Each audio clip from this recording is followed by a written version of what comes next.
clear you're not the predator.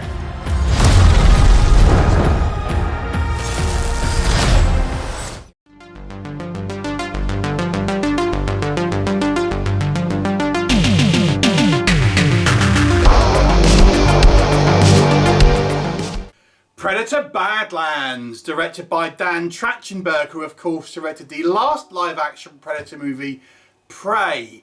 And this one stars Elle Fanning and is a change of direction. This one takes the Predator, or a Predator, Deck, as our main protagonist. And he is the kind of the runt of his clan, and his father is dismissive of him because he's somewhat small and malformed. And due to some kind of politics, predator politics that you'll see at the beginning of the movie, he ends up on this particular planet, which is the most dangerous planet in the galaxy. And because he is the smallest and seemingly weakest out of his clan, he decides he's going to try and hunt the biggest and baddest prey, this creature that lives on this planet that even his elder father is afraid of. Along the way, he meets Elle Fanning's character, who is a Weyland-Yutani synthetic, obviously from the Alien franchise, and they kind of have a mutual goal in the end. Along the way, there's a few twists and turns. What will happen? You'll have to watch the movie and find out. So let's talk about it. Now, I'll be upfront and I'll say I was looking forward to this movie. I actually could have quite liked the Predator franchise. I really like Predators 3, my sort of second favourite out of the Predator movies. I wasn't so keen on the 2018 The Predator, to be fair. And I thought Prey was okay, you know, I wasn't blown away by it. This one though, because the focus being on a Predator as our protagonist, you know, I thought, you know, it might be a different style of movie, a little bit more focus on the Predator kind of society and stuff.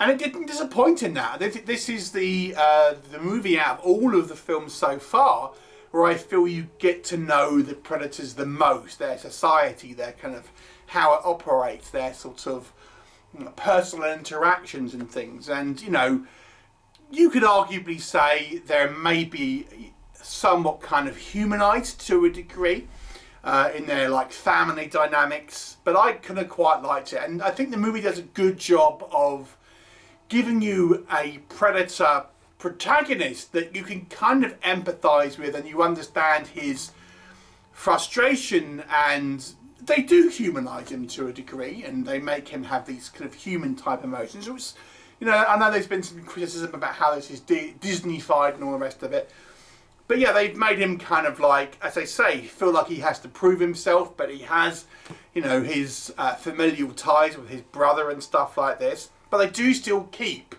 I think, the Predator culture, where it is a culture of strength and proving yourself, and a very violent culture. And it reminds me, you know, a lot of kind of, in a way, almost like Norse Viking culture to a degree, like the way you have to kind of prove yourself, and the element of kind of like being the strongest one in your clan and all the rest of it. So I think it actually does a good job here of making you empathise for a Predator creature who never speaks English, I'll point out. He's always speaking the Yautja language, so they don't go as far as that. But I personally feel they still kept within the kind of the what makes that kind of Predator mythology and society, but still giving you quite a lot more of it. You see more of the society. I've always thought, you know, the Predator, you know, is obviously an advanced race with the technology and stuff that we've seen so far, but we never really see much of the society. And although we don't see tons of it here, this is not a movie about the Predator society, you get more than you have before, and I think you get more of a look behind the curtain than ever before with this movie, and I was like quite intrigued, and I also found it quite intriguing, without giving any spoilers here, how the Weyland-Yutani corporation, which of course is really more from the Aliens movies, and how they view the Yautja as a species. And again, I found that intriguing because they were clearly they clearly know about this species. It wasn't like the first interaction with them, but it doesn't kind of dwell on it. It kind of, okay, so they're clearly aware of it, and obviously, I'm not sure if the Aliens versus Predator movies are canon. As far as I'm aware, the aliens are, they're kind of canon in the Predator movies, but the Predators aren't canon in the Alien movies. I think that's how it goes. So, you know, if we assume that the AVP movies are canon in the Predator films, at the very least, you know, it's interesting to kind of like explore all this mythology. Like, okay, so clearly, at least in this movie, the Weyland-Yutani kind of corporation are aware of the Yautja race and their technology, but they kind of haven't had much dealings with it, if that makes sense. So I found all that kind of mythology stuff really interesting, and I like that you get more than you've maybe got before, but it doesn't kind of go overboard with kind of trying to over-explain everything. So that I all kind of quite liked. I liked our main character of Deck, and he is the main character. You know, Elle Fanning gives us a person for Deck to talk to. That's this kind of Weyland-Yutani android that is chopped in half by this big creature that they kind of Deck is wanting to follow, and their kind of clash of cultures, which is what it is. I found pretty interesting, and there are some kind of like humorous moments, but not at the expense of our Predator character.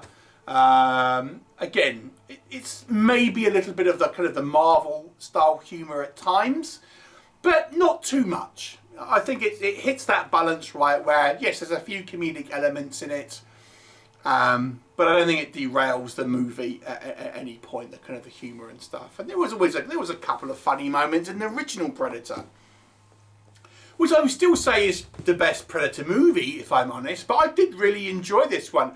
I actually ended up really liking Elle Fanning's character. She actually plays dual roles here.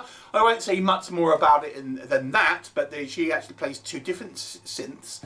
I enjoyed her performance in both, to be honest.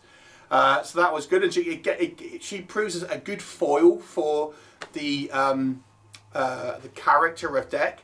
The movie is pretty violent. Now, all of the kind of the human-looking characters are all synths.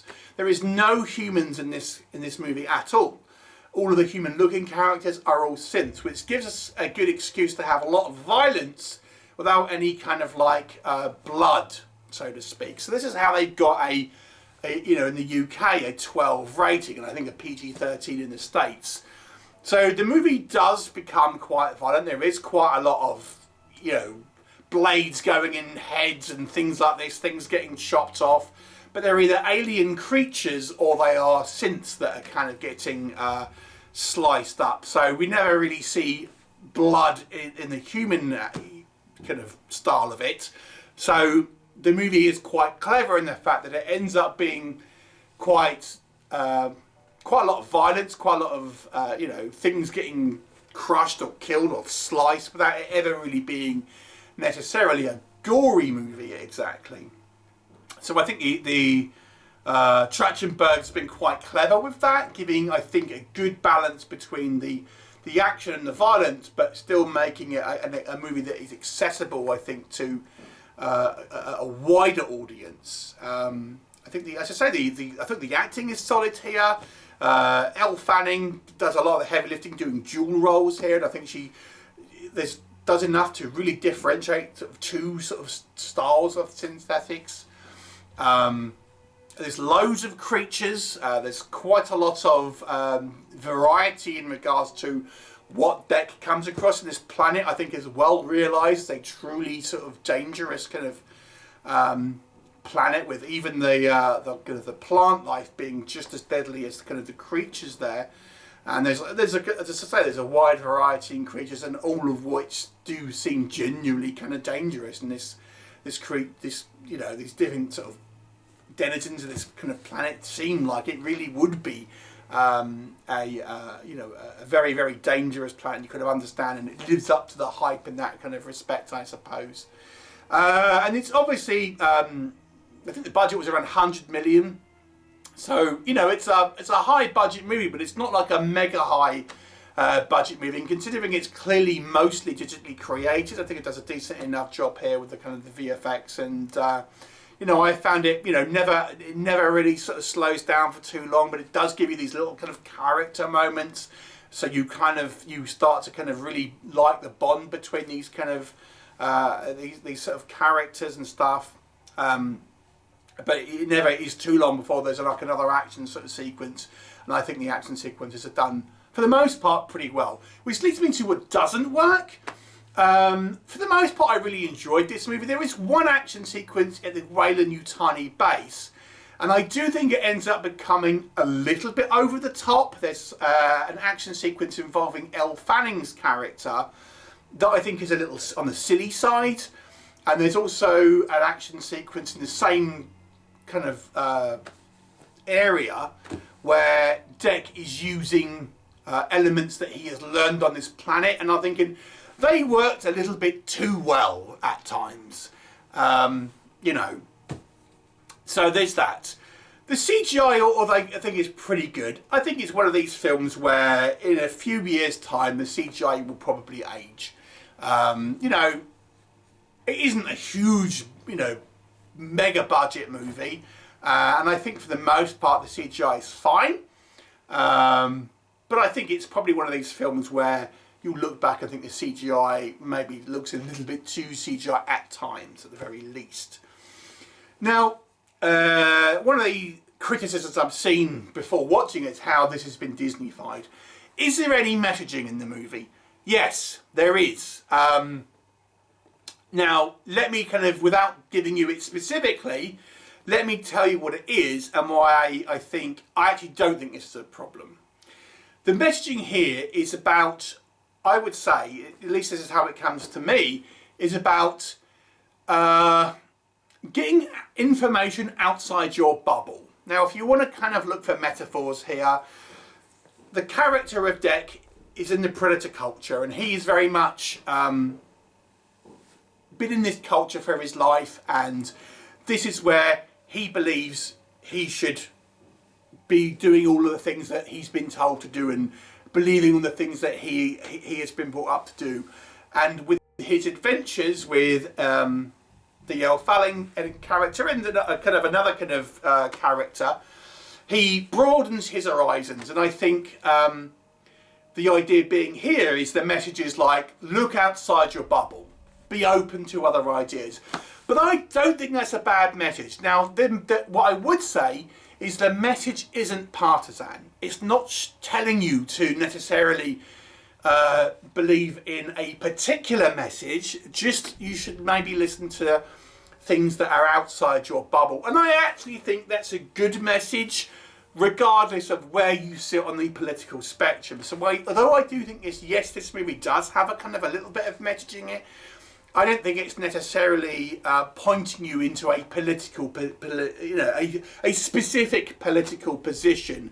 Just saying you should maybe listen to other opinions, which I think is a good message wherever you sit on the political spectrum. So, yes, this movie does have a political message, but I don't think it's one that is relevant to a particular kind of right or left. And I actually think it's a fairly good message overall, at least in my opinion. There's a kind of a character, I guess, that is possibly a little goofy. I kind of quite liked. It's not really a character exactly, but there's a kind of we'll call it a character that is maybe a little bit goofy. But you know, at the same time, although I can appreciate it looks a little bit kind of goofy, I still kind of quite liked it, and I kind of quite like the way it went. So my critiques of this movie are relatively small. I actually enjoyed this movie a lot. In actual fact, with the exception of the original Predator, I'm not sure this might be my second favourite Predator movie. My second favourite out before this was the third one, Predators. But this maybe I like this a little more. I'm not quite sure. I'd have to ruminate on it a little bit. But I really, really enjoyed it, I've got to say. I would recommend it. I think people are probably determined not to like this because it's a Disney project. But, you know, I wasn't a huge fan of Prey. I thought it was okay. But I really enjoyed this one. And I would actually like to see more of the characters that are introduced in this movie. I'm going to give it a 7 out of 10. So let me know your thoughts if you've seen it. And I'll look forward to seeing you next time. Bye for now.